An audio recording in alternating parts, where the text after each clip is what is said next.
Let's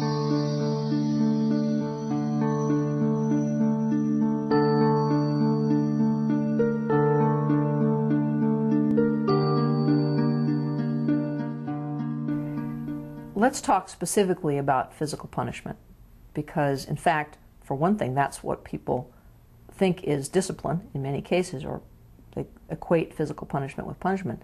And the other thing is that physical punishment has some specific side effects which are related to the development of violent behavior, which is part of what this whole project is about.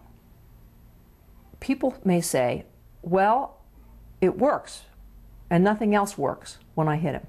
What else can I do? I have to control his behavior. Don't you want me to have a well-behaved child? And in fact, I hear this particularly from people who have grown up in disadvantaged circumstances. They say it's especially important that my children should behave, otherwise people will discount them immediately if they have bad behavior. But it's kind of the fast food of child rearing.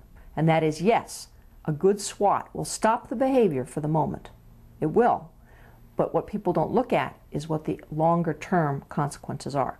And in fact, you don't have to look very far down the road to see what those longer-term consequences are, because children who receive a smack are actually more likely to be aggressive back to the parent, twice as likely to have severe attacks on siblings, and children show higher rates of aggression if they've been hit, at least in school-age children and adolescents.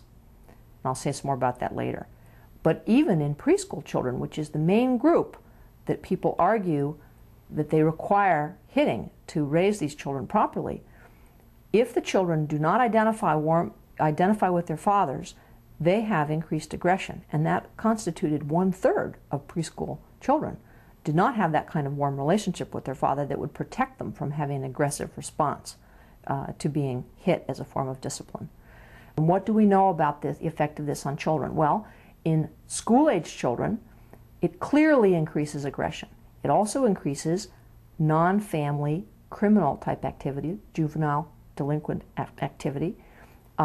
It also decreases motivation to learn in school if it's being used in school, and increases violence and vandalism in the school if it's being used in the school.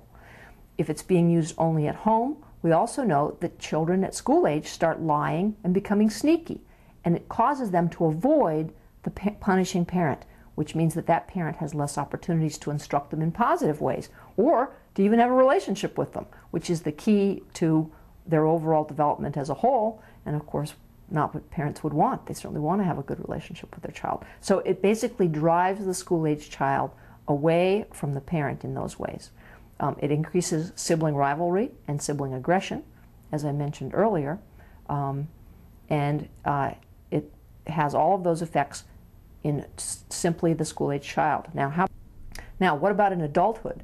We know that people who were hit as adolescents, as adults, are much more likely to have the attitude that it's okay to hit your spouse, and they're twice as likely to hit their own spouse. They're also more likely to hit their own children, and if they were abused as children, they're more likely to abuse their own children. So it carries forward from one generation to another through a process of modeling. Not only that, but these adults who were hit have more militaristic and authoritarian views in general, and have more masochistic sexual behaviors with each other.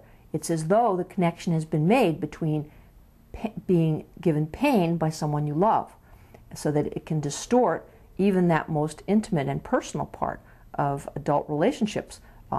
Certainly we have reason to be concerned about that as well. The good of society can really be said to be at stake here on the subject of corporal punishment. And there's an interesting statistical reason for that, and that is that so many children are being subjected to this force that even though we only can agree to an increase in aggressiveness or violence by about a factor of 4 in children who are hit, when you apply that across a huge population, decreasing that kind of violence by a small amount over huge numbers will have a big effect on society. That's a societal effect. This is to say nothing of the individual lives that are altered by the altered relationships which are inflicted by corporal punishment. People have been slow to move on this issue because they haven't been able to talk about it.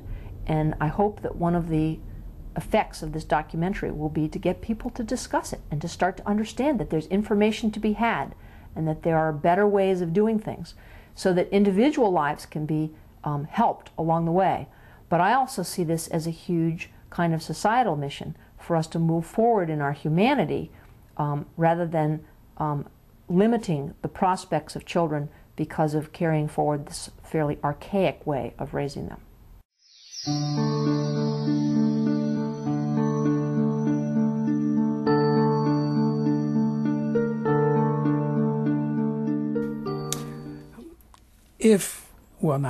As we move towards bringing up children less violently and ultimately someday to bringing up children non-violently, not hitting kids as a mode of discipline, that all the evidence suggests that that is going to reduce the level of crime and violence in the society, as well as reduce the level of mental health problems. That doesn't mean it's going to eliminate them, because crime and violence and mental health problems have many causes.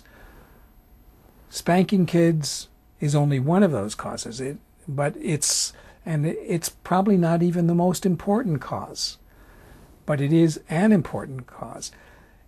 And perhaps in another sense, it's not in terms of the size of the effect, but in another, in relation to the number of people it affects, it may be the most important cause. Because as of 1995, 94% of American toddlers were still being hit at least on occasion. So it may not have by itself a huge effect, but it can have a small effect on millions and millions of people.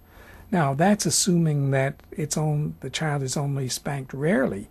For children who are spanked a lot, and the average is about, of those who do experience this, about 2 to 3 times a week, which is a lot, that has a big effect, and I think will make an important contribution to the mental health and safety of our country.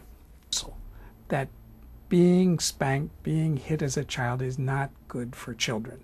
Oh, it's good if you want to have a violent society. In ancient Sparta, they knew how to create warriors. They beat the shit out of those kids. And if we want to do that again, that's the way to do it. If you want to have a violent society, that's the prescription. Similarly, if you want to have a nonviolent society, I think one of the steps, not the only step, but one of the steps is to avoid bringing up children violently.